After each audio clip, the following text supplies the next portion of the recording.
All right. Ah. Okay, I guess you'll have to see my knees, but I am currently sick, and that's why I look like this, and I'm not wearing makeup today, but I'm sick, and I have like something in my throat and congested, and all my muscles are achy. And anyways, it's just one of those days, but I just wanted to make this video because it's something that's been on my mind for a long time, and it's something that I've struggled with for many years, and part of like my whole self-development and growth has been very centered on this one thing, and that is learning how to set standards and create boundaries in your life. Setting expectations, creating boundaries with yourself, setting expectations and creating boundaries with other people. There's a place where you end and other people begin. And then even within yourself, there are some things that no matter what, your emotions are going to go up and down, the different voices in your head are going to flow around. You need to have certain set things. You need to have certain non-negotiables. It is non-negotiable that every day I will brush my teeth. It's a non-negotiable every day I'm going to work out a little bit. I'm going to be active. I'm going to have my iron pills for me because I am mildly anemic. I'm going to have it's non-negotiable that every day I'm going to stretch, and every day I'm going to read a little bit. I don't know. Whatever it is that helps you have your center. Oh, someone's calling. Sorry guys, that was a call I got. So yes, definitely one huge theme over the years that I've been dealing with is figuring out just my sense of boundaries with other people, especially growing up, learning to live on your own, learning to live with other people, starting business. Business is like a huge thing. Even as a person who's working for someone else as a full-time employee, learning to set your boundaries and learning to communicate with your boss what your needs are. I need to make X amount per year. I can't go lower than X amount. And just communicating what you need from yourself and other people is not gonna fly. Setting boundaries involves showing yourself and showing other people what your hard wall is, what your hard limit is. I wanna make $50,000 a year. Can't go under 50,000. Like, it's 50,000 or I'm leaving. You know what I mean? Like, it's not like, oh, I would love to make 50,000 a year. But your boss is like, well, do you really need $50,000 a year? What if I paid you $40,000 a year? I bet you would still stay. So setting your boundaries doesn't mean just communicating what you want. It means it means, first of all, recognizing who your audience is. If your audience is the kind of person that pushes the envelope a little bit, if they're the kind of person that says, oh, well, you don't really mean that. You don't really mean what you say. I bet I'll just push it a little bit and see if you really mean 50,000, or if you're probably going to stick around with 40,000. You know what I mean? So if they see that you're not really serious about what you're talking about, and they're going to push a little bit, then you might want to be a little more forceful with that kind of personality. You might want to say, no, 50,000, and I'm ready to walk out the door if I can't have that because I need 50,000. And you don't even have to, you don't even have to give any explanation. I think actually sometimes when you give explanations to yourself, even like, let's say you tell yourself, I want to have like 30 minutes reading time every night before bed. And then it's like, bedtime's at 10 and then it's 9:30 and you're like, oh, but wouldn't it be nice to just keep watching this movie a little bit? Wouldn't it be nice? You told yourself that you want to have 30 minutes reading time before bed. If you don't set that boundary, like no matter what happens, I don't care if I'm on the toilet, I don't care if someone's trying to reach me on the phone. Right now, I set the time for 30 minutes. I set this appointment with myself, 30 minutes reading before bed. I'm gonna do it. I'm gonna take that book out and I don't care if the world is falling around me. That's what setting boundaries is. You set hard boundaries. What you said you're gonna do, the promises that you made to yourself, you're gonna keep those promises. The promises you made to other people, you're gonna keep those promises. The promises other people made to you, they're gonna keep those promises. And setting boundaries, I think, is a very important thing in any kind of endeavor, relationship, setting boundaries, expectations, right from the very beginning. You start with a new job. You don't tell your boss that you want a raise after the fact. You don't wait until a year in or 2 years in to say, well, actually, I really need you to pay me $60K. No, you start from the beginning. You say, from the first impression, they see you, they have to feel your seriousness. They have to fear. They have to fear crossing the line, and they have to feel this is what this person needs. This person needs, from the beginning, XYZ. They need progression. They need to know that after a year, I have to show them. I have to prove myself to them. And for me, personally, I always felt like I have to prove myself to everybody, and that's part of growing up. When you're young, you feel like, well, I owe everybody everything, you know what I mean? Not everybody's like this, but for me, it was definitely like this. Like, I always felt like I have to prove myself to everybody, or else I'm kicked out of the club. And I was, growing up very religious too, very ultra-Orthodox, always showing everybody that you're pious and that you're dedicated, you're committed to the cause. How about other people? Why don't other people show that to me? Why? Now I'm an adult. Now I'm the one running the show. You can show that to me. You need something from me. So that means that you have to prove yourself to me. I'm just as important as everybody around me is. In my mind, I'm like, oh, I have to respect this person's boundaries, that person's boundaries, that person's boundaries, that person. What about my own boundaries? I made a promise to myself that by age 26, I was gonna own a house. It was like really close to my 27th birthday, and literally just because I had set that boundary with myself, I made that promise to myself, and I didn't want to let baby Pardis down. I literally just moved to a new state that I had never been to before, bought a house through a notary, you know what I mean? Just because of that promise that I made to myself. If not for having set that boundary with Pardis, I would never even have everything I have today. Everything I have today was because of promises and boundaries that I had set with myself.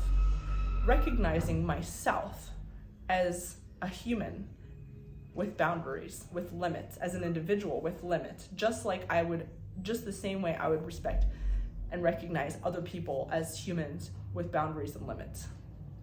You are worth trying to prove yourself to. When you set boundaries with yourself, you're showing yourself that you are just as valuable. You're showing yourself that you're just as valuable as other people. That's what you're doing when you set boundaries with yourself. And when you set boundaries with other people, you're also showing them, you're giving them security and stability. Like, for example, I've made this mistake many times with tenants. That stay at my rentals, where they'll come in from the beginning and I'll show super friendly, whatever, but I won't necessarily show them up front, and I made this mistake. And right now, as I go through the process, as I have more tenants, I learn more and more and more what kind of boundaries I need to set. You know what? I'm not going to pay for an exterminator to come out every time you see a cockroach in Texas, because this has happened so many times. Texas is full of cockroaches, especially in the summer. It's very hot. No matter how many times you bring a cleaning lady to come clean everything, deep clean, you bring an extermination company to come in, the cockroaches come out of the soil. They're always going to be there. It's Texas. It's hot. And then people come to Texas from these cold states. They move in from these cold blue states, and they're like, oh my God, a cockroach, ah! And they freak out, and they expect me to spend hundreds of dollars every single time for a professional extermination company to come and get the cockroaches. And guess what happens after 2 weeks when the exterminator leaves? The cockroaches come again, because it's Texas. Because if you have food, if you have sugar, if you have any kind of dirt in any way, the cockroaches are gonna come out. If it's hot, if it's warm, the cockroaches will come. That's just the way it is. And like at some point, I've been forced to draw the hard line and say from the beginning, and now I'm still learning this, guys, like, you know, in the beginning, and this has happened enough times to where I'm like kicking myself, like, Pardis, you learned this lesson so many times. Get yourself off the ground. You learned this lesson so many times. When a tenant comes in from the beginning, I have to have in the disclaimer, in the listings, in the beginning, in the first message, pests are your responsibility. We keep these properties clean because I live in these properties. If there's a chronic pest problem, I'm gonna take care of it. But if you can't handle 1 or 2 cockroaches, and the funny thing is at my second property, there's actually a company that comes out every single month and does like a full property-wide like rat screening and cockroaches. Like they do everything. You know what I mean? But the cockroaches still come because it's Texas and it's hot. And there's like 1 or 2 cockroaches, and then the guests like the tenants freak out. And like one thing that I'm kicking myself is it takes me so long to let them know, and I have to let them know right from the very beginning before they even start. I'm not going to pay for your cockroach issue. If you're going to have food lying around, the cockroaches will come. I'm sorry that I can't control the entire environment for you. There's going to be cockroaches. Okay? I'm sorry.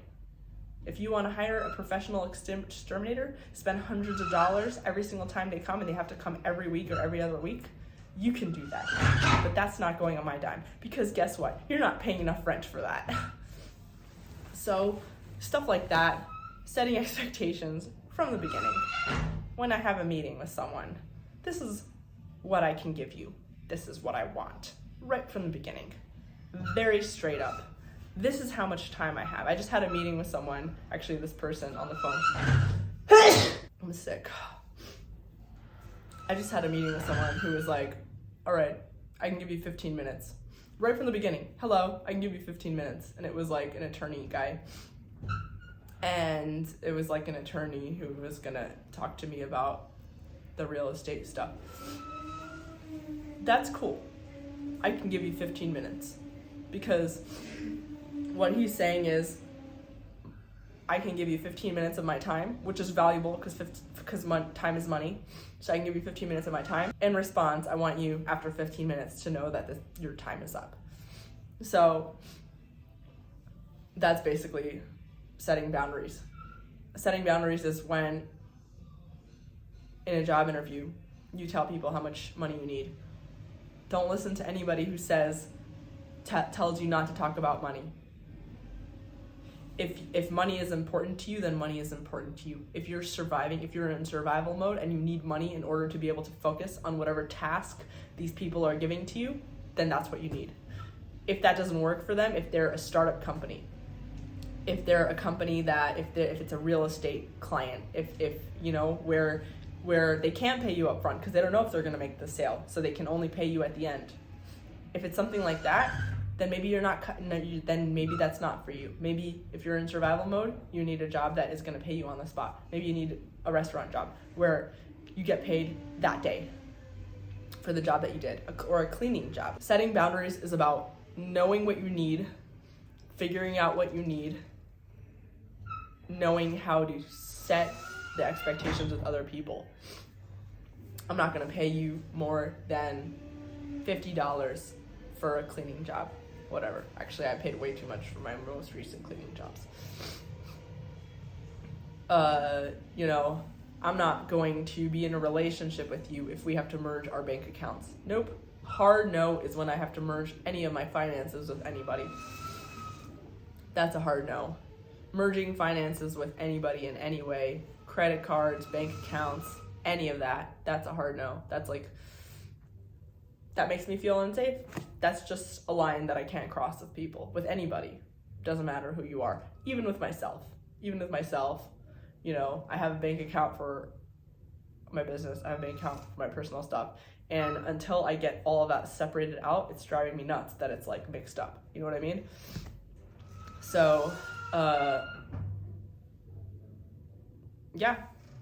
Once you learn how to set boundaries with yourself and how to set boundaries and expectations with other people, right from the beginning of your relationship, you're gonna see that everything moves so much faster. Your relationships become better. Disagreements just almost pretty much die down. You have like no disagreements, and everything just works more smoothly, and your life becomes better, and you make more money, and like everything just becomes better. And the world just moves around fast when you set those expectations, you know? Having a relationship with God, even if you're religious, you're setting expectations with God every single morning. If you're a spiritual, meditative type of person, you're setting expectations with the environment, with the world, with your energy every single morning. It's no different than that. So anyway, thanks for watching this video, and I hope I feel a little better today because I feel like shit. And I will see you guys in the next video.